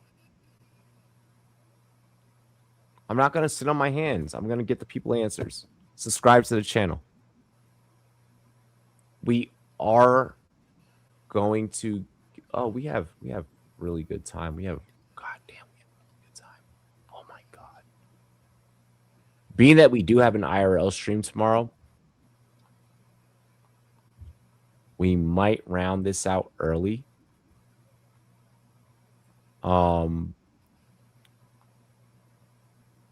Is there any topic right now in sports that you guys want to talk about? I'm going to give you guys the next 10 minutes of freestyle. And I've never done this. Taco. You better take this chance. We don't get this chance.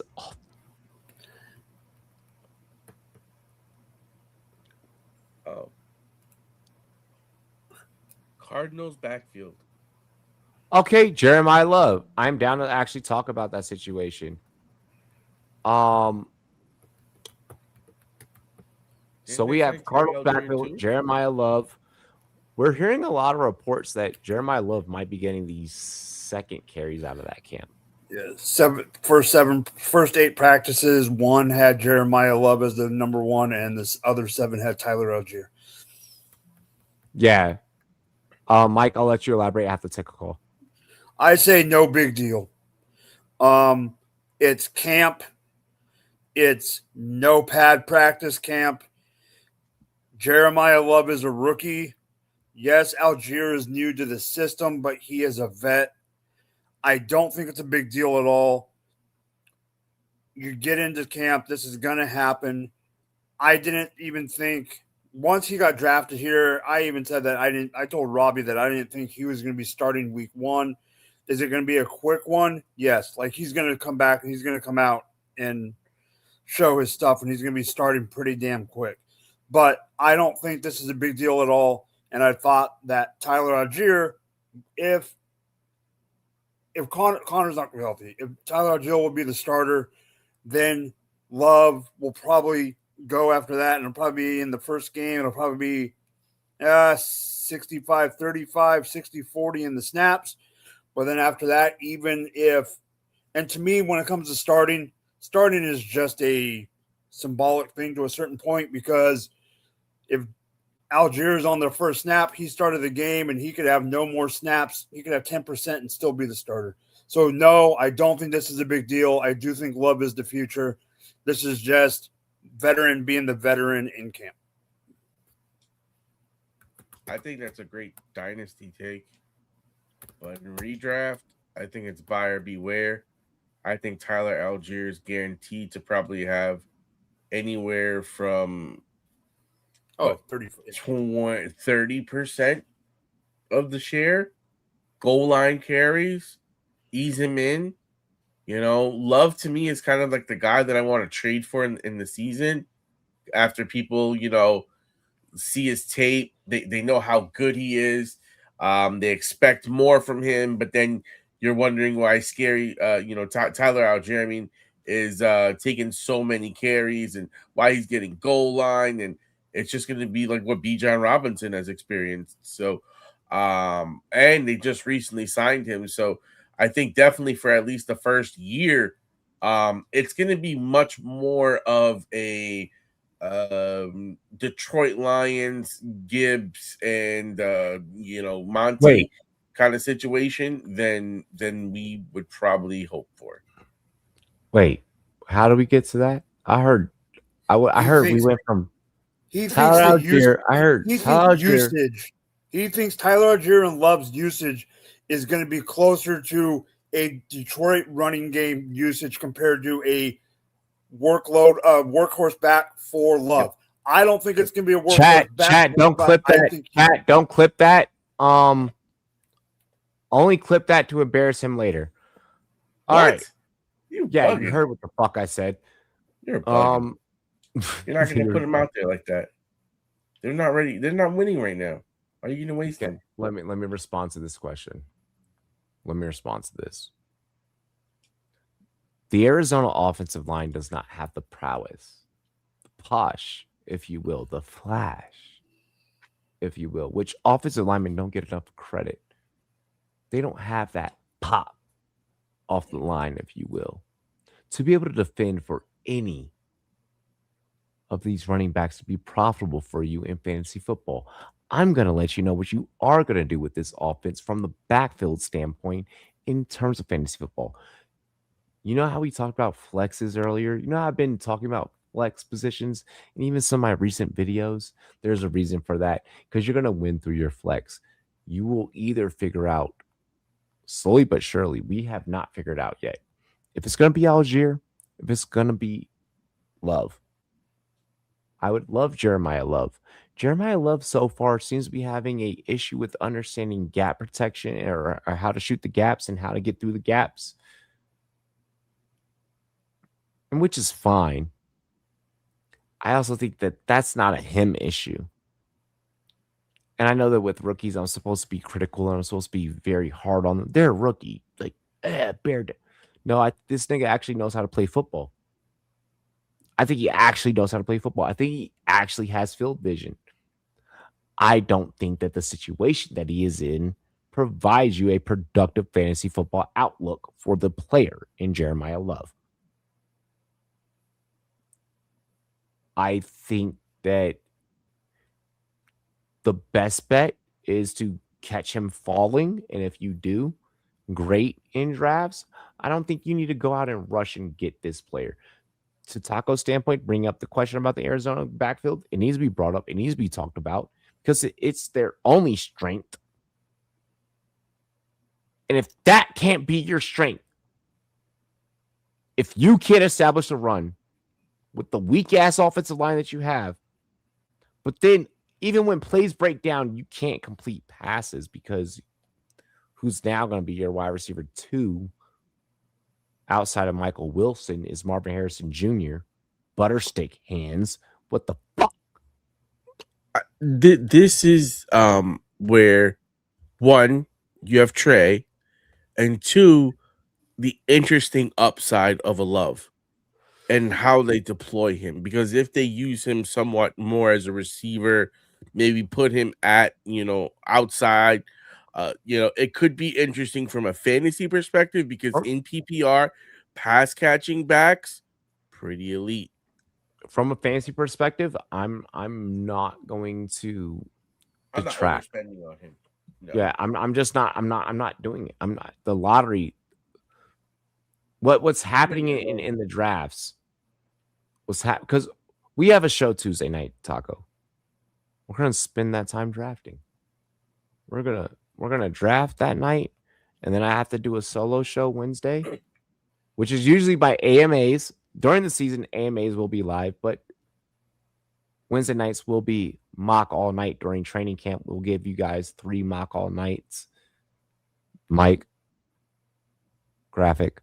Already on it. Not on it, but Can I get it? Can I get it like a Lionel Richie, like inspire, like mock all night? Oh, I had a different vibe, but all right. I want to go Lionel. I want to go Lionel. No, I'll give you Lionel, but let me cook before I give you Lionel because I have an idea. Because that's the song that I'm going to use when I promote it. But I already have we're calling it mock. We're calling it mock all night. That's fine, but I have an image in my head. Okay, cool. And I've been on fire lately, so let me be on fire. I know. Hey, all right. I'll say that for the end of the show because we're about to get there. Look, I think that I want this Arizona backfield because I don't. Let me reverse that. Let me reverse every.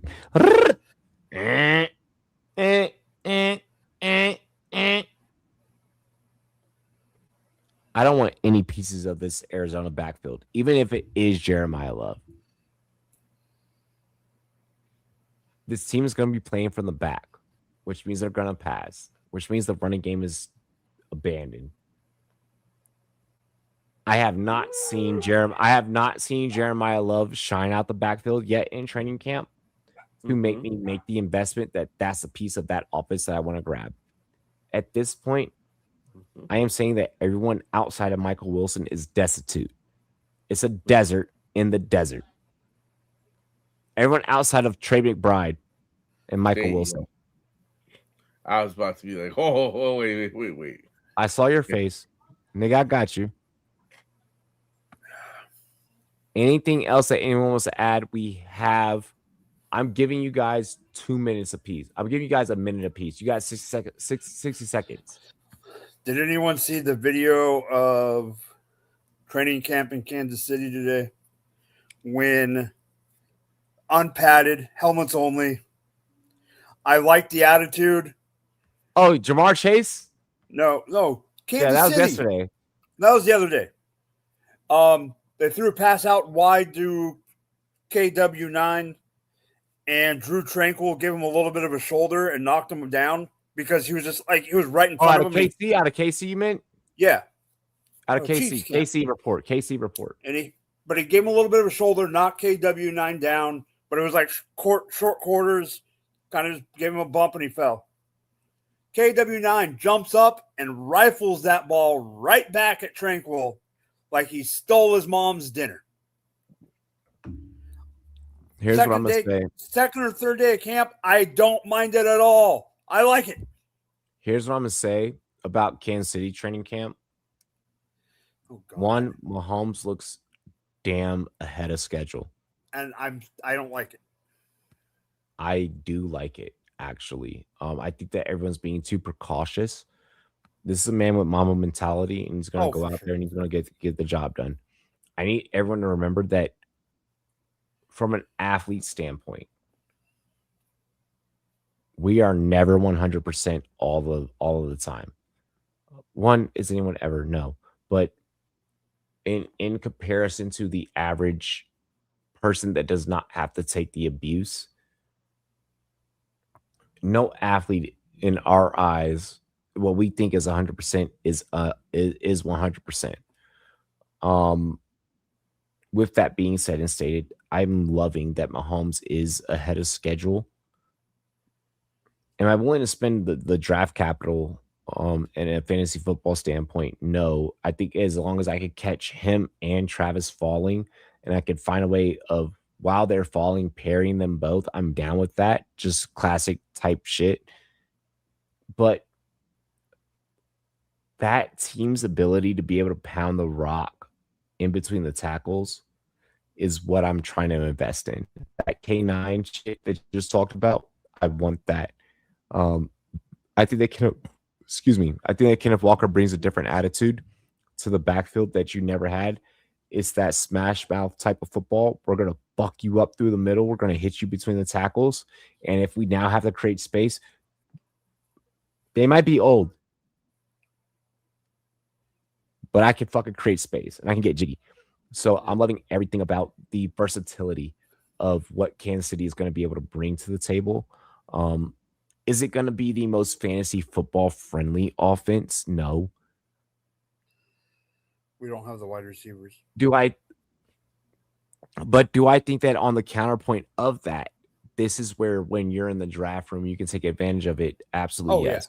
Yeah. Yes. While everyone else goes, Mahomes is healthy, I'm going to get the players surrounded by Mahomes in that offense. I think this is a chance for you to pivot and get some really great value. Yeah. Not disagreeing. Taco, I give you one other take. You're good? If you're good, that's okay. We can talk about the Yankees. Jesus. How them drops been filling in that outfield lately, bro? Listen, bro, between Bellinger and Judge, we're missing 2 all-stars in the outfield at that. I know. It's not fair. It's not fair. It's not fair. Yeah. Plus, I mean, it's not fair to beat you guys in the middle of like a whole like fire and everything. I mean, we still beat you. We still beat you. We beat you again. Beat you. Okay, we don't have $1 trillion payroll. It's not. It's just you don't have the best player in baseball. That's all. Yeah, the best investigative report that we need on it, right? Let's sick the journalist on his own team. Ipe. Hey, you did you watch all 3 episodes? No. Okay. Yeah. Until you watch all 3 episodes, don't go there, because those voice calls, geez, those calls even had me as a journalist like, oh my fucking. I was shaking. I was like, no. I love how they're like, you're gonna get a screenshot every 30 seconds and it's gonna disappear. Hey, when you're on a case that might be the dynamic that you have to deal with. I did not like that part. Because that definitely made it like a little like it's like, this is baseball, bro. This isn't Deep Throat. Wow. You're not investigating fucking Richard Nixon. I mean, at this point, this is like gambling mafia type shit. Bro, they treat it like Watergate, and it was like, this isn't Watergate. And it's gonna suck that they don't even win the World Series. We're gonna win the World Series.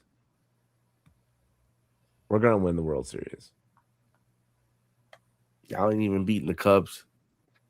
I don't think all right. A lockout is within the realm of possibilities given the CBA currently. If Schoolball goes there, I will say that my team is corrupt. If we get Schoolball, I'm gonna be like, all right, like I'm gonna keep it real. I think we will. I think we will. I know, but that means because we have the outfielders. We have the outfielders that are blocked in the system, and we have a couple pitchers that are blocked in the system that they're saying they're willing to get rid of. Well, I mean, we've been saying that we were going after Schoolball since the beginning of the season. I think they're going to give up Sheehan and prospects. But yeah, I mean, because Schoolball's a rental anyway, so it's not like I mean, yeah, he could resign, but you know. That's all that it's going to be. It's a rental. Get him in, get him out. I think that we're dedicated with the guys that we have. We have to make the most out of like guys like Freddie, fucking Kike, you know, and like we got to make the most out of their contracts while like we can at least get them on the field healthy a little bit. Get another ring, then blow it all up. We probably won't blow it all up because we're too good and corrupt. I'll admit it. But other than that, gentlemen, y'all know what we gotta do, right?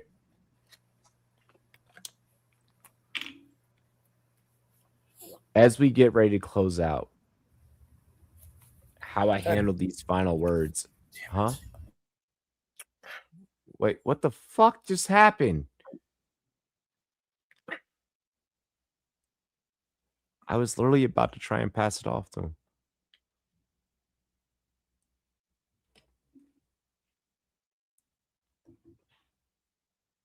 Oh, shit. We'll give him a minute. We'll give him 5 minutes. Like, ish.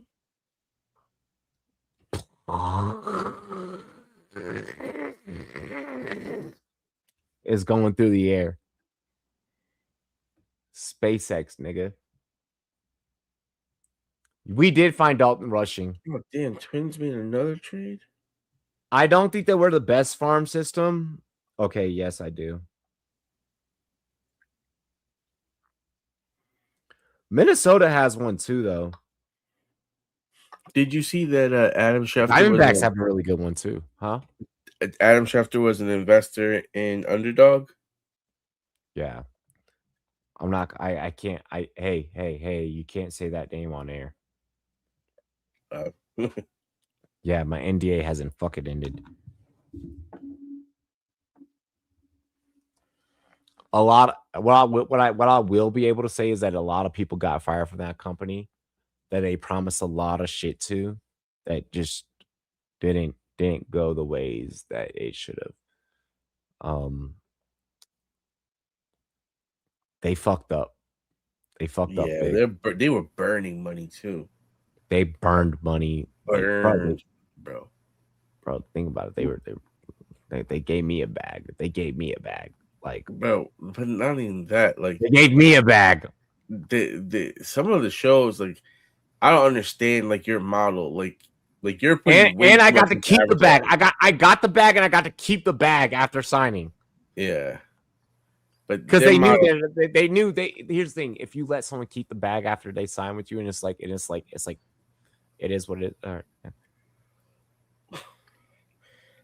Something is up. Something is wrong. Yeah, they're not the best business people. And I got to keep the bag because I speak out on shit, and I'm uncensored, I'm unfiltered, and it was like, just please don't do this. There's a reason why I have not gone down that rabbit hole. Gilbert Arenas, hey, shout out. I love you, bro. All the rest of my coworkers, hope y'all niggas find jobs. Y'all might be better off than me. I'm working for the bottom up, and I've been doing this since I left, and it's okay.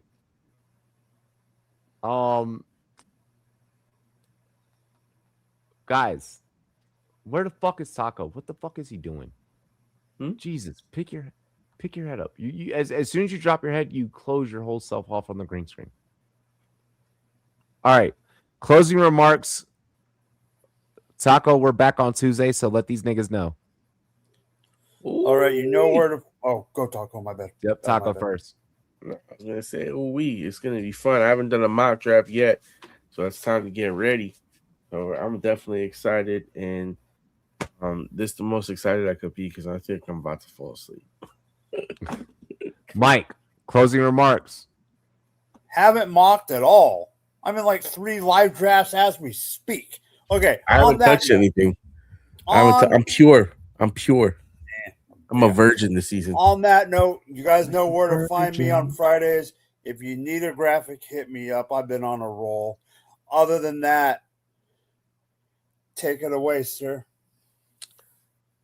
We will not be live Monday night, but starting Tuesday, we will be kicking in our weekly live streams, our daily, I guess you'd say, live streams.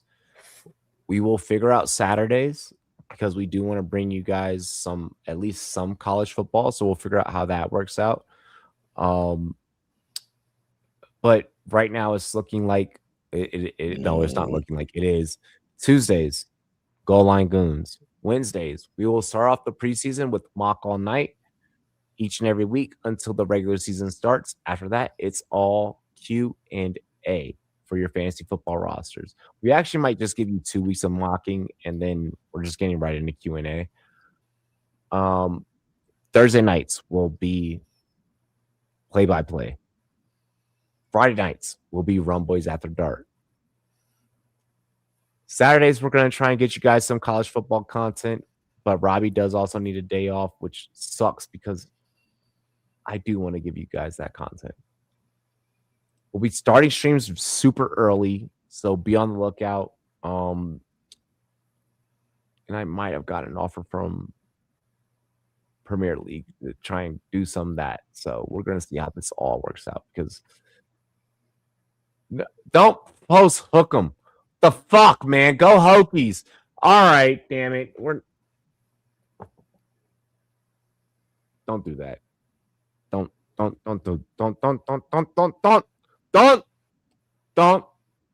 It's just content. Cheers to me. Cheers to you. All around boys and girls, what it do. Dilly dilly.